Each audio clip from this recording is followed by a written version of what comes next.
Souleymane Baro, je suis le directeur exécutif de Endacassid. Endacassid, nous sommes une organisation qui a bâti son expertise sur le suivi des accords commerciaux, mais également tout ce qui tourne autour de l'intégration régionale, la libre circulation des personnes et des marchandises. Donc cet atelier, nous l'avions organisé en consortium avec deux autres partenaires du Ghana mais également de Ouganda. L'objectif que nous poursuivons à travers cet atelier, c'est de faire un suivi mais également le point sur l'état d'avancement de la mise en œuvre de la zone de libre-échange continentale en essayant de voir un peu les défis mais également les avancées en ce qui concerne la mise en œuvre de cet instrument de politique commerciale.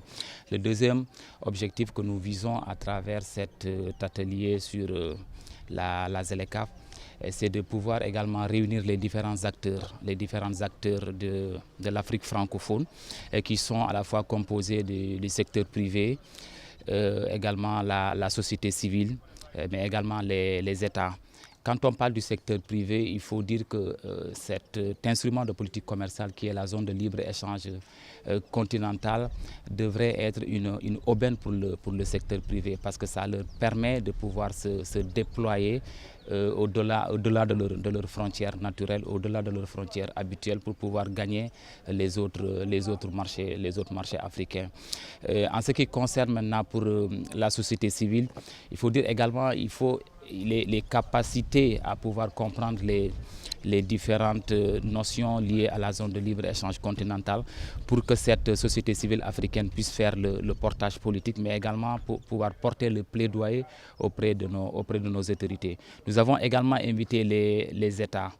Parmi les États, c'est les différents ministères des différents pays francophones parce que c'est eux qui ont eu à participer à la table des négociations. Ils ont été des négociateurs en chef de pouvoir venir partager leur expérience, leur vécu avec les différents autres acteurs qui étaient présents dans cet atelier. Donc, grosso modo, cet atelier, c'est de pouvoir faire le suivi, mais également l'état d'avancement de la mise en œuvre de la zone de libre-échange continentale qui, comme vous le savez, a été adoptée depuis 2018 à Kigali et en rentrée en vigueur depuis 2021.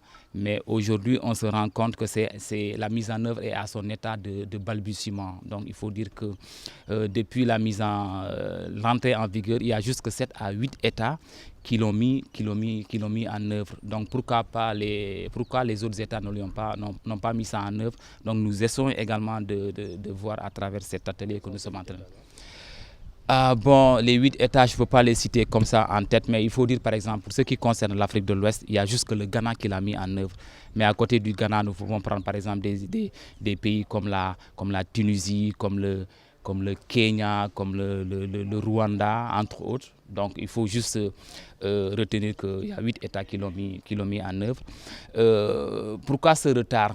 Ce retard, je pense, est dû un peu à la nomenclature même de l'accord, mais également aux défis liés également à l'accompagnement du secteur privé. Donc c'est pourquoi le secrétariat de la zone de libre-échange continentale qui est basé au Ghana a lancé un certain nombre de mécanismes, c'est-à-dire d'instruments d'accompagnement.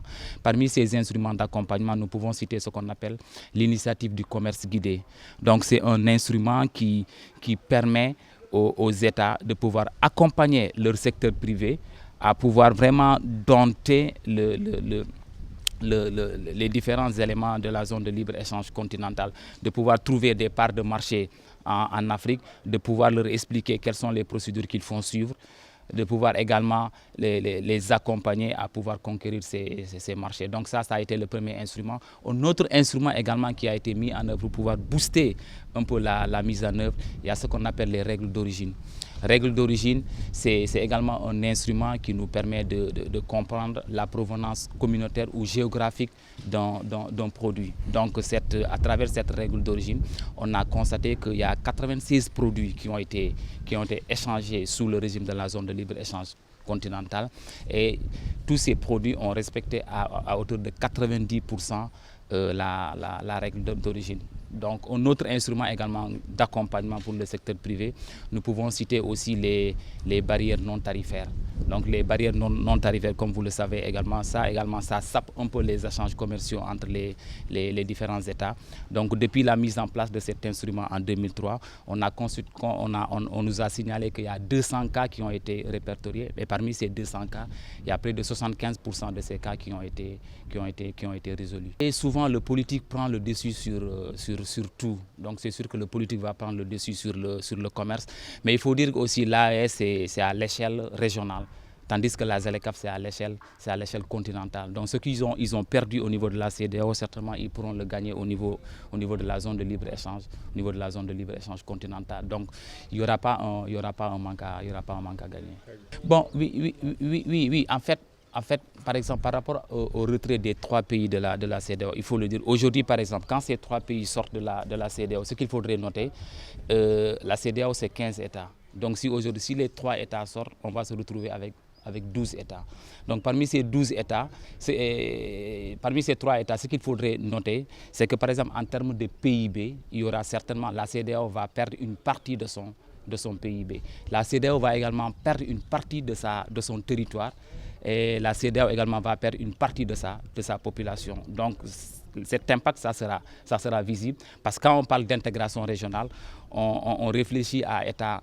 On réfléchit dans l'étape globale en fait, parce que l'intégration n'est rien d'autre que le fait que les pays ont accepté de laisser une partie de leur souveraineté au profit de la communauté. Aujourd'hui, s'il y a un investisseur étranger qui veut investir dans l'espace CEDEAO, c'est sûr qu'il va essayer d'étudier ces différents paramètres. Il va essayer de voir, bon, à un moment, la CEDEAO c'était 15 États, aujourd'hui on se retrouve avec 12 États, donc le marché va se rétrécir. Donc par rapport à ça, vraiment, il y aura un manque à gagner. Le cadre juridique, je l'ai dit, c'est juste les instruments que je viens de citer. Parce que vous savez, la zone de libre-échange continentale a été, la mise en œuvre, la mise en vigueur, c'est rentré en vigueur en 2023. Mais depuis que la zone de libre-échange continentale est rentrée en vigueur, on s'est rendu compte que les échanges sont plus ou moins faibles. Donc c'est pourquoi la zone de libre-échange continentale a pensé à travers la mise en place du secrétariat de la ZLECAf à mettre en place un certain nombre de dispositifs.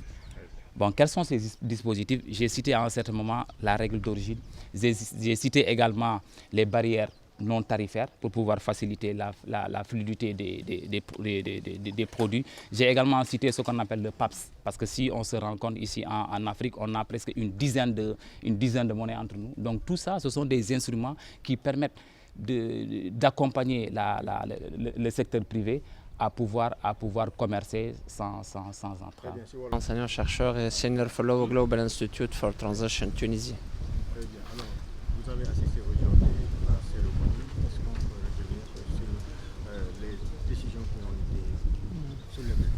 Alors il faut dire d'abord que le rythme en fait, d'adhésion des pays n'est pas le même. Il diffère d'un pays à un autre. La Tunisie par exemple, elle a ratifié l'accord de la zone de libre-échange continentale. Donc elle a adhéré à l'initiative du commerce guidé en 2023. C'était dans le cadre de Journée de l'Afrique. En fait, il y a eu des opérations d'exportation. À ce jour, une quarantaine d'entreprises sont concernées par l'initiative du commerce guidé et une quarantaine d'entreprises ont déjà reçu leur certificat d'origine. Donc il y a eu depuis 2022 la mise en place de la stratégie nationale ZLECAf et la création du comité de négociation et de suivi. Et depuis, il y a des efforts notables en matière de sensibilisation, en matière d'échange de visites, en matière de formation, surtout formation des cadres de douane.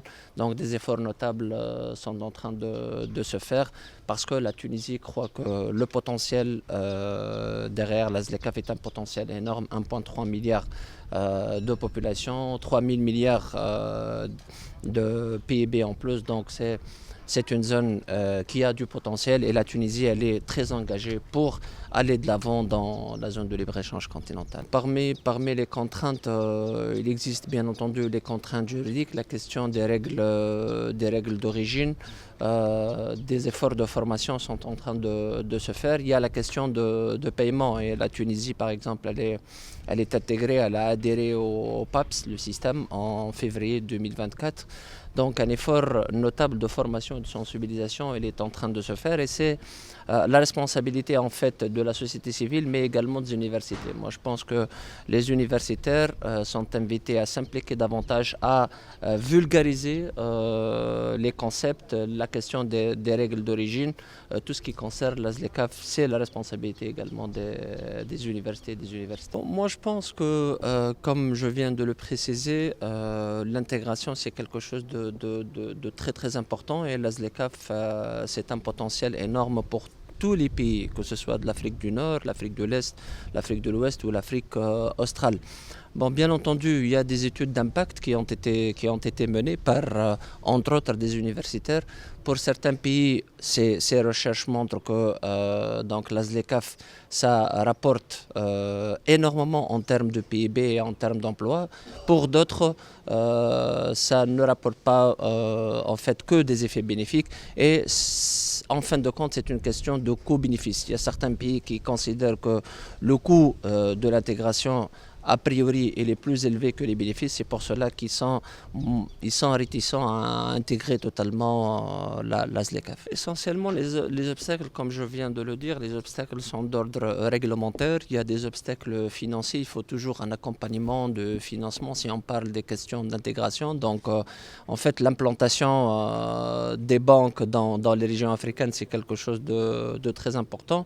Mais un travail de sensibilisation énorme il doit se faire non pas seulement au niveau du système financier, mais également au niveau du secteur privé. Les entreprises ne sont pas encore conscientes de l'importance du potentiel de la ZLECAf, donc il va falloir mener vraiment un travail de vulgarisation et un travail énorme de sensibilisation au profit de ces acteurs. Dieu Kwame Olivier, directeur du commerce, de la libre circulation et de la coopération transfrontalière au ministère chargé de l'intégration africaine en Côte d'Ivoire. Enda Kassid, qui intervient dans le domaine du commerce depuis plusieurs années, nous a invités à l'effet de réfléchir sur la mise en œuvre de la ZLECAf.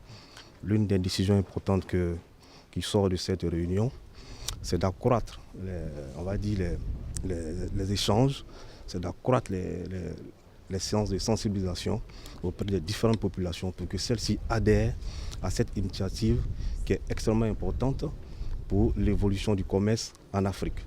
Avant la mise en place de la ZLECAf, la Côte d'Ivoire est membre de la CEDEAO de l'UEMOA. Ces deux instances ont mis en place une stratégie de développement du commerce. La Côte d'Ivoire adhère pleinement à ces initiatives et les impacts sont positifs, on va le dire. Les entreprises ivoiriennes exportent dans les pays de la CEDEAO sans paiement et droits de douane. Donc ils ont des parts de marché assez importantes dans les différents pays de l'UEMOA et de la CEDEAO. Donc cela vraiment concourt effectivement à la mise en place du commerce régional. Contraintes, il faut dire, ces contraintes-là existent depuis longtemps. Il faut continuer la sensibilisation. Le sommet des chefs d'État qui s'est tenu la semaine dernière a mis en place ce qu'on appelle un comité de réflexion. Et ce comité de réflexion-là, chaque année, va faire le point des obstacles, les soumettre aux chefs d'État et c'est à eux de prendre les décisions. Quel sera votre rôle en tant que centrafricain pour le commerce et l'intégration? Oui, c'est d'être sur le terrain, de participer à l'élaboration de ces différents éléments, de collecter les différents obstacles et les soumettre aux chefs d'État. Aïda Diallo, entrepreneuse, représentante du Conseil consultatif des jeunes de la ZLECAf au niveau du Sénégal. Je ne suis pas là en tant qu'entrepreneuse, mais en tant que représentante du Conseil consultatif des jeunes. Il y a récemment un nouveau protocole qui a été initié au niveau de la ZLECAf et qui est le protocole sur les jeunes et les femmes dans la ZLECAf. D'ailleurs, à cet effet, un arrêté ministériel a été voté et pour permettre aux jeunes et aux femmes d'avoir accès aux opportunités qu'offre la ZLECAf. Les jeunes qui sont dans le commerce, les jeunes qui sont dans les activités entrepreneuriales, dans les médias, voilà. Qu'est-ce que vous pouvez en bénéficier d'une manière générale, vous, à l'issue de cette rencontre? À l'issue de cette rencontre, je tiens à mieux sensibiliser les jeunes et les femmes qui sont dans le commerce, parce qu'on a noté que peu d'entre eux connaissent réellement la ZLECAf.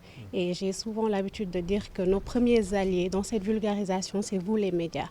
C'est à vous de, disons, créer des émissions et permettre à ces jeunes et à ces femmes qui sont dans le domaine entrepreneurial de mieux connaître la ZLECAf et de pouvoir avoir accès aux avantages qu'offre la ZLECAf.